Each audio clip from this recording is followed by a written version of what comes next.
जा रहा है कि वेपन डिपो को निशाना साधा गया है और ये जानकारी जो है यानी कि पहले से ही थी कि रिहायशी इलाकों में इन वेपन डिपो को रखा गया है, छिपाया गया है और इसीलिए यहाँ पर ये अटैक किया गया।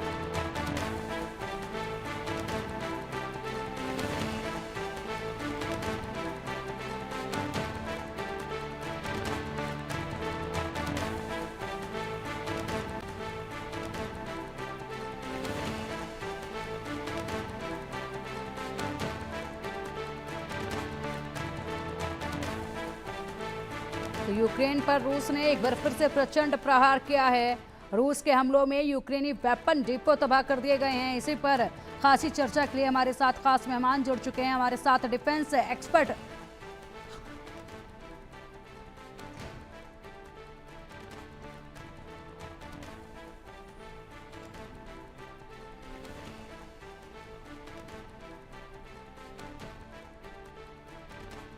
तो हमारे साथ खास मेहमान जुड़ चुके हैं। Defence expert retired brigadier Sanjay Khanna ji हमारे साथ हैं। सर बहुत स्वागत है आपका इंडिया न्यूज पर। और साथ ही geopolitical expert Zaid Anwar sir भी हमारे साथ हैं। सर बहुत स्वागत है आपका भी इंडिया न्यूज पर।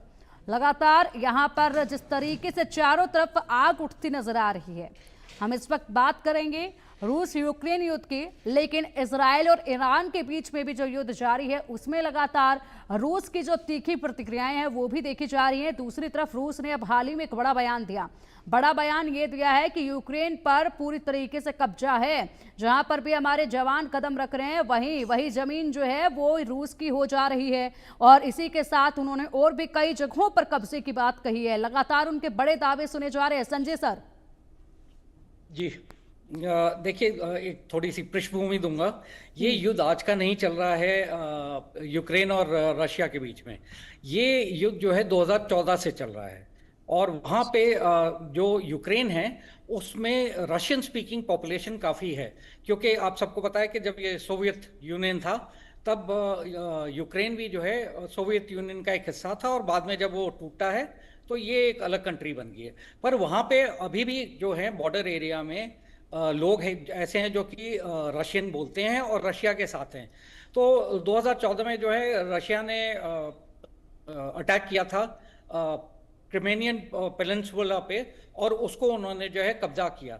उसके बाद जो है उन्होंने डॉनबास शहर पे आगे बढ़ के कब्जा किया। अब ये दोनों क्षेत्र तो इनके पास आ गए हैं जहाँ पे इनको रशिया को लगता था कि यूक्रेनियन जो है वो वहाँ पे कोई जेनोसाइड करेंगे या वहाँ की पॉपुलेशन को जो है तंग करने की कोशिश या उनको मिटाने की कोशिश करेंगे। इस वजह से ये युद्ध शुरू हुआ था और उसके बाद जो है ये बढ़ता जो है बढ़ता ही जा रहा है और धीरे धीरे रशिया यूक्रेन के एरिया को कब्जा कर रहा है। जैसे अभी आप बता रही थी कि वो रशियंस ये बोलते हैं कि जहाँ पे भी हमारा पैर पड़ जाए वो इलाका हमारा है। तो इस तरह वो धीरे धीरे बढ़ते जा रहे हैं।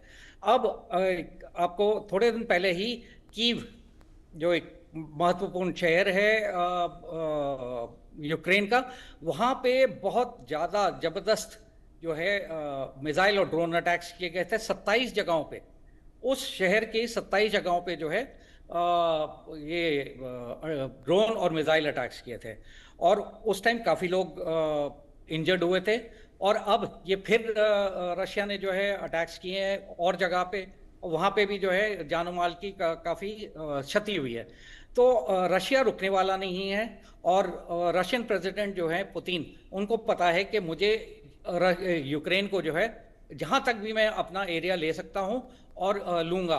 और अब तो वो ज़्यादा निर्भय हो गए, रशिया हो गया है, क्योंकि अमेरिका जो है वो अब यूक्रेन का साथ छोड़ के जो है वो मिडल ईस्ट में घुस गया है। तभी 3000 जो है ड्रोन्स अमेरिका ने यूक्रेन से इजराइल भेजे हैं। तो वो अपना एक तरह से उन्होंने, देखिए पहले वो चाहते थे कि यूक्रेन जो है नाटो में आ जाए और जब वो नहीं, अब उनको पता चला कि रशिया यूक्रेन को नाटो में अलायंस में नहीं ज्वाइन करने देगा, तब से जो है अमेरिका थोड़ा सा छिनमिन हो गया है और वो अब जो पहले मिलिट्री सप्लाई कर रहा था वो भी उस हद तक अब नहीं दे रहा है। तो रशिया बिल्कुल अब खुशी की हालत में है कि अमेरिकन इंटरफेरेंस बंद है। यूरोपियन जो देश हैं वो भी थोड़ा पीछे हट गए जबकि कुछ देश हैं जो अभी भी उनको वेपन सप्लाई कर रहे हैं और फंड्स भी प्रोवाइड कर रहे हैं। तो इस वजह से जो है रशिया अब पूरा वहां का जो उसने कारोबार पूरा अच्छी तरह से संभाल लिया है और धीरे धीरे आगे बढ़ता जा रहा है। वो वहां पे यूक्रेन को इकोनॉमिकली भी वीक करना चाहता है। आप देखें तो उन्होंने कई ऐसी जगहों पे जो है मिसाइल अटैक्स किए हैं, ड्रोन अटैक्स किए हैं, जो कि यूक्रेन के लिए इकोनॉमिकली वाइबल क्षेत्र थे। तो उनको भी वो तबाह करके जो है यूक्रेन को अपने घुटनों पे लाने की कोशिश कर रहा है। इसमें सिर्फ एक चीज जो मुझे थोड़ा ताज्जुब का लग रहा है, वो ये है कि रशिया जो है वो यूक्रेन से लड़ रहा है और वो बात कर रहा है कि मैं संधि करवाने के लिए तैयार हूं इजराइल और ईरान के बीच में। और वैसे ही अमेरिका जो है वो इधर कर रहा है, वो बोलता है कि मैं जो है संधि कराने के लिए यूक्रेन और रशिया के बीच तैयार हूं। तो ये जो दोनों सुपर पावर्स हैं, ये कुछ गेम खेल रही हैं कि एक या तो एक दूसरे के ऊपर जो है वो प्रेशर बना रहे हैं। मतलब ये चीज बड़ी मेरे को हजम नहीं हो रही है कि दोनों बिल्कुल देश स्पष्ट जो है अनवर, स्पष्ट जो है खन्ना सर हो नहीं पा रहा है। जिस तरीके से इनके बयान भी जो है लगातार पलटते रहते हैं और आप सही कह रहे हैं कि एक गेम खेला जा रहा है जो बिल्कुल भी स्पष्ट हो नहीं पा रहा है कि आखिरकार अंदर खानों में चल क्या रहा है। अनवर सर, संजय सर को आपने सुना है, बखूबी उन्होंने पूरी तरीके से बताया है और वाकई में इस वक्त हालात जो है वो ऐसे ही बने हुए हैं कि कुछ भी समझ पाना कब क्या कौन कहां पर पलट जाए या फिर उनके बयानों पर विश्वास कर पाना ही मुश्किल है। एक्चुअली जब गवर्नर डोनाल्ड ट्रंप साहब अपनी कैंपेनिंग कर रहे थे, बात पे गौर करिएगा, पूरे दुनिया में कहीं भी इलेक्शन हो किसी हमें फर्क नहीं पड़ता, मगर जब अमेरिका में इलेक्शन हो, हारे या जीते कोई भी, तो वहाँ पूरे दुनिया को फर्क पड़ता है। बिल्कुल, ये बात तो आप मानती हैं। जी। बात दरअसल ये है कि डोनाल्ड ट्रंप साहब एक ऐसी शख्सियत वहां पर मुसल्ले हुए हैं प्रेसिडेंट के लिए कि उनको आप अनप्रेडिक्टेबल कर सकती हैं, कि आप सोच नहीं सकते हैं कि नेक्स्ट डे मॉर्निंग वो उठेंगे और क्या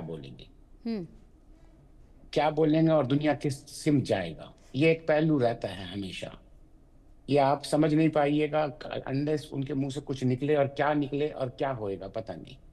इसी तरह के आप देखें, जो ये लड़ाई है, इस लड़ाई से बेनिफिट अगर कोई ना कोई लिया है तो अमेरिका ले चुका है। उसने मैंने किसी टीटी साइन कर चुकी है। उस तमाम जितने भी बेनिफिट उसको अपने मुल्क के लिए चाहिए आने वाले 200 साल के लिए, वो तमाम के तमाम उसने साइन करके रख चुका है वो यूक्रेन से। अब आते हैं कि ये जो फितरत है, ये जो अंदाज है, ये अमेरिकन नथिंग न्यू। देखिए ना, नथिंग न्यू है। अब सोचिए कि एक ऐसा बंदा आया हुआ है कि वो अभी भी अगर बोलता है कि मैं ईरान के साथ लड़ने जाएगा अमेरिका, मगर उसके लिए भी एक टाइम पीरियड उसको चाहिए।